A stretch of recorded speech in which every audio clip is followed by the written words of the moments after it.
Even the form you see before you is nothing but an invention based on my father's appearance.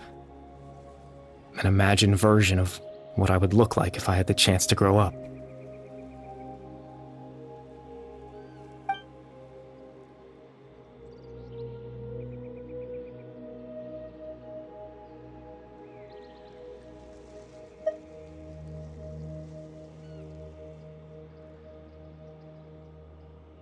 I know. But there's nothing I can do to make them find me. If I could exist in the real world, I would return without a second thought and surprise them with the suddenness of it all. But, well, that's not possible for me.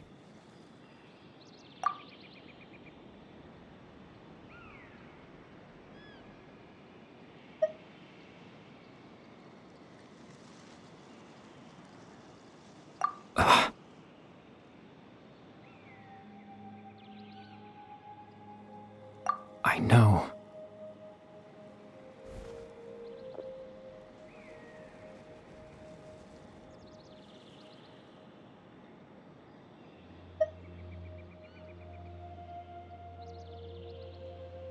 Captain Dainsleif. Twilight's sword, you mean? No need to meet up with him. Things should already be settled on his end. Exactly. As someone who could only exist in people's memories, the fact that I'm able to talk to you in my consciousness like this can only mean one thing. The loom of fate has already been completed.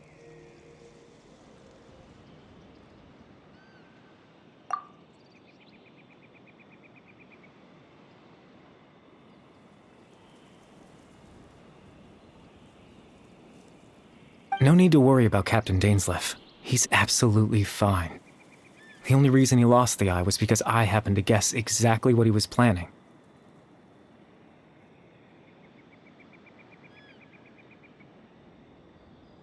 Captain Dainsleif has had the eye inside his body this whole time, hasn't he? His plan was to lure the Abyss Order to a false location, capitalizing on their pursuit of the eye in order to have the chance to confront the princess. He would then hand the eye to you and tell you to take it away from that location. That way, Captain Dainsleif could accomplish his own goal and ensure the safety of the eye all at once. A very thorough plan. That's right, because in his mind, he had given it to you already.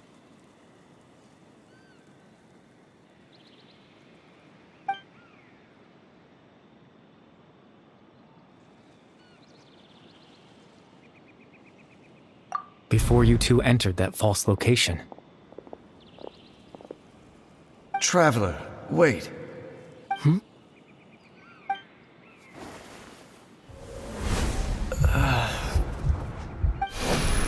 We've no time to lose.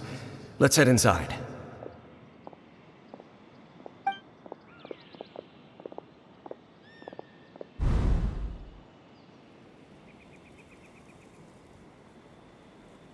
That was when I implanted the memory of him handing you the eye.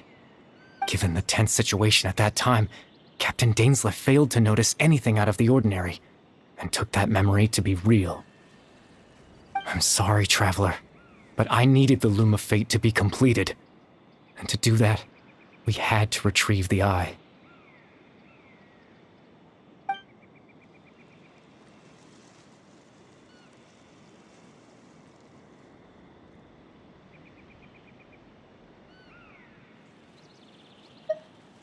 I promise I'm not trying to conceal anything from you, but I truly have no idea what the princess is planning.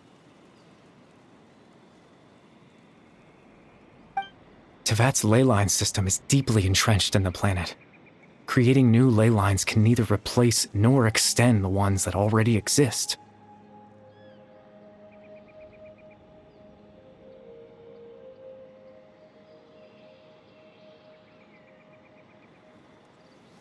In the face of everything they could be planning, I fear I'm too insignificant to even get a glimpse of the bigger picture.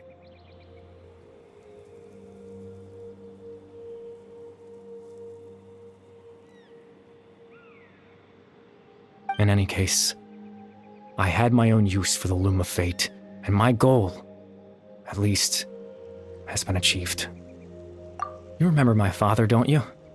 Clotar Alberic. I believe you saw him in your sibling's memory, after he used the power of the Abyss to restore consciousness to my hilichurl form. I suffered from an indescribable level of mental anguish.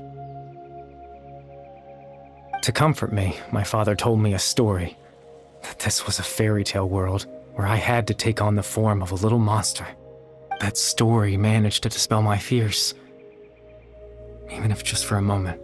My goal was simple: to use the Loom of Fate in its near-completed form, when its ability to create memories was at its strongest. To implant a specific memory into the minds of the hilichurls.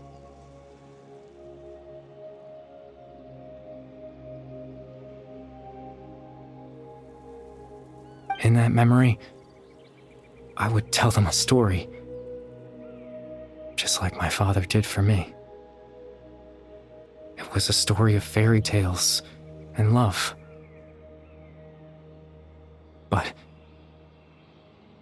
more than anything, it was the story of us.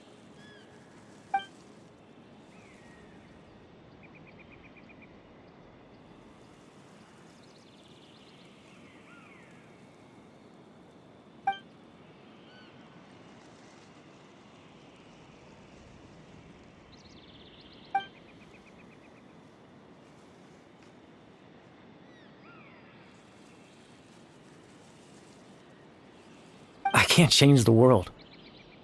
Not when I lost the very right to exist within it. Implanting those memories, that was the most worthwhile thing I could offer. All that's left of my existence is a wisp of residual consciousness tied to the Loom of Fate. In truth, that trace of my consciousness should have dissipated long ago. My goal was the one thing that allowed me to hold on all this time.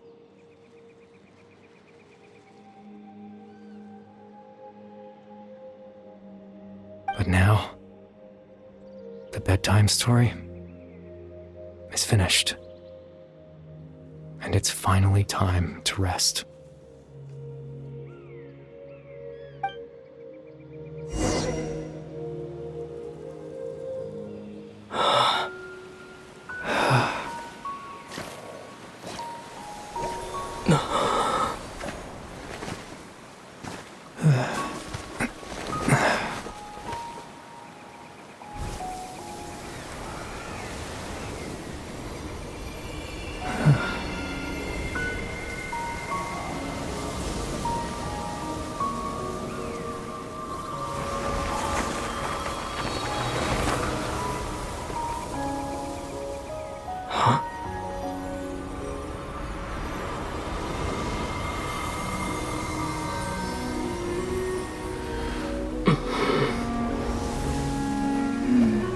Looks like I was too late to see Kari Bear one last time.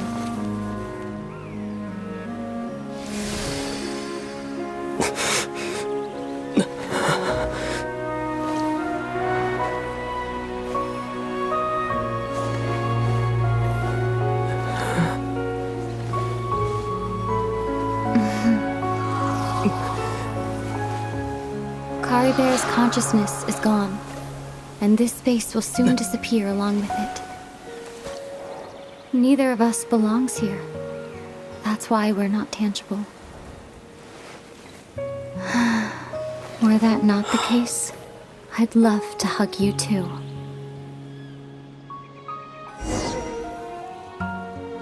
Well, how about a conversation?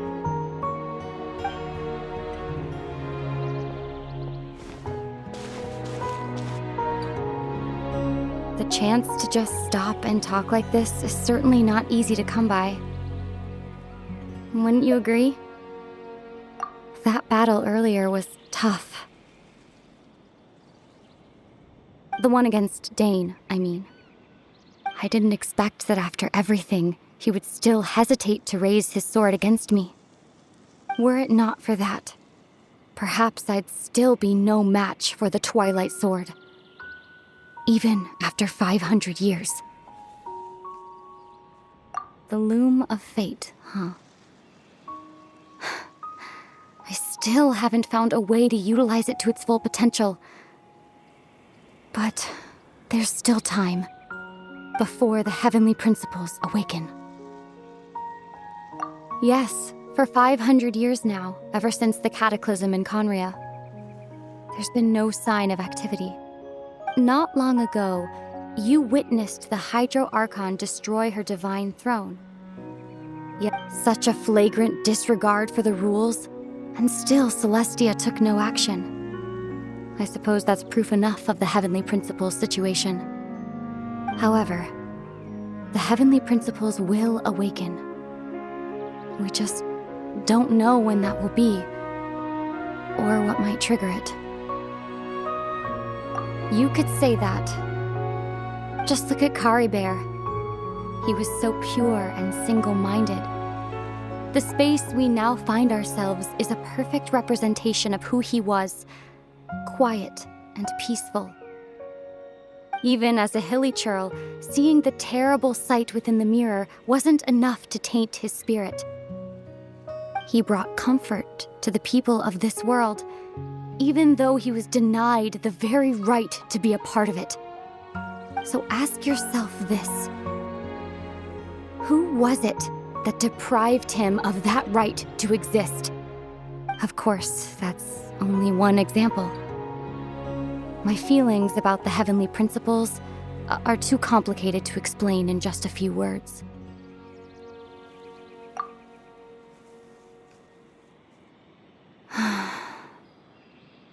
Ether?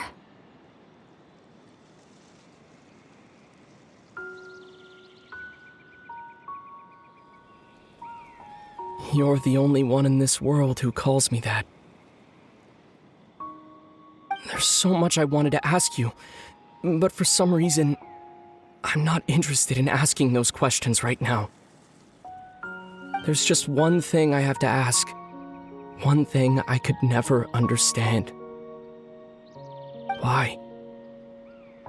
Why can't we continue our journey together?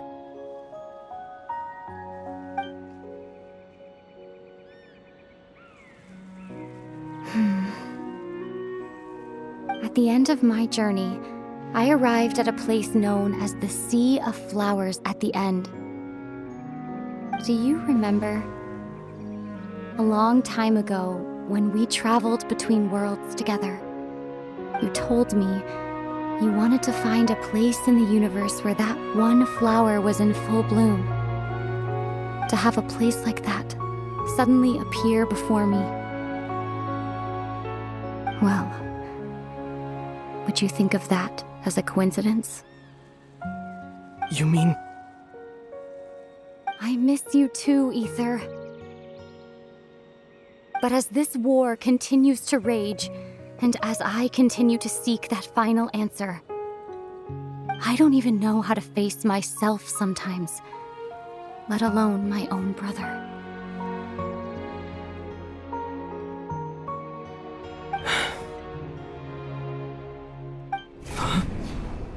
What's going on? This space has lost its tether. I doubt it'll be able to exist much longer. In fact, aside from our inability to physically interact with each other, there's something else you should know about this space. With Kari Bear gone, we won't be able to remember anything that happened here. Everything in space will be wiped from existence, including all memory of our reunion. You're only telling me this now?